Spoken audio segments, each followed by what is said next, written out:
নমস্কার, গুরু কিবাহি কেবলম। আজ আমি আপনাদের ধনু রাশির অদ্ভুত চমৎকারী টোটকা নিয়ে আলোচনা করছি।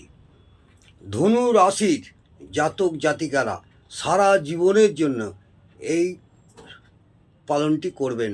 টোটকাগুলো আমি বলছি। যেসব সাধুরা পীতাম্বরী বস্ত্র ধারণ করে তাদের থেকে দূরে থাকবেন।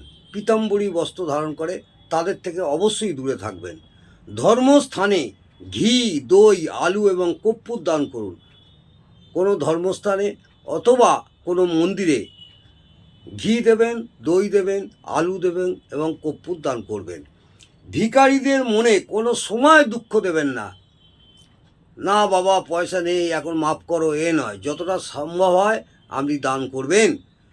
গঙ্গা জলে স্নান করবেন মাঝে মধ্যে, এবং গঙ্গা জল একটু স্নান করার সময় চরণামৃত মতন প্রাণ করবেন, একটুখানি মুখে ঠেকাবেন। তীর্থ করুন এবং তীর্থের জন্যে অন্যকে সাহায্য করুন। কেউ তীর্থস্থানে যাচ্ছে, সেখানে আপনি কিছু সাহায্যও করতে পারেন। সব সময় সত্য কথা বলবেন আর ধার্মিকতা পালন করুন। দেখবেন আপনারা অনেকটাই আনন্দিত পাবেন এবং সুখ স্বাচ্ছন্দ্য অনেকটাই ফিরে পাবেন। যে কোনো কাজ শুরু করার আগে নিজের নাক পরিষ্কার করে নেবেন। নাককে ভালো করে পরিষ্কার করে নেবেন।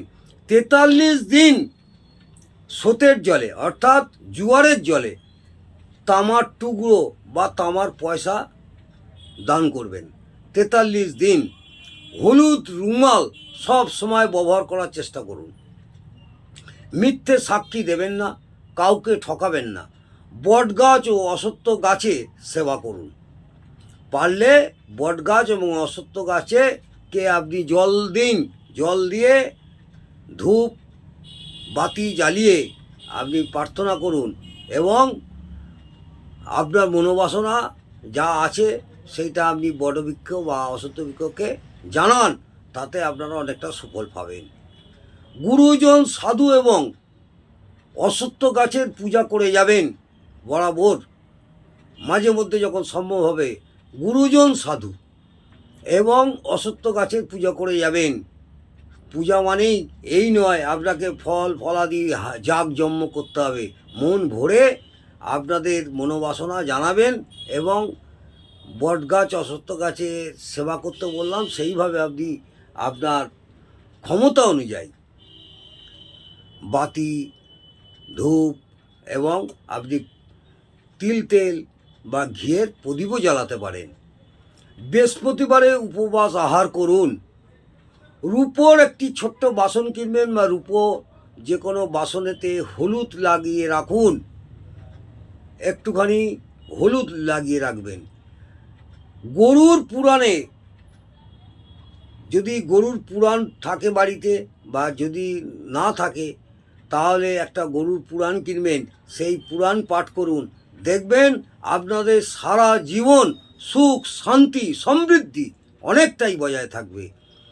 আমি আজকে আপনাদের ধনু রাশির অদ্ভুত চমৎকারী টোটকা সম্পর্কে আলোচনা করলাম।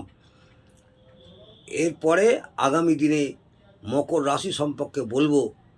বিগত কয়েকদিন আগে আপনাদের মেষ, বৃষ, মিথুন, কর্কট, সিংহ, কন্যা, তুলা রাশি সম্পর্কে আলোচনা করেছি।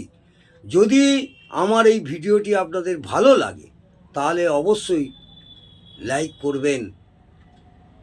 আশা করব আপনাদের এই টোটকাটি পালন করলে সারা জীবনের জন্যে অনেক অনেক সুফল পাবেন। নমস্কার, জয় মা তারা।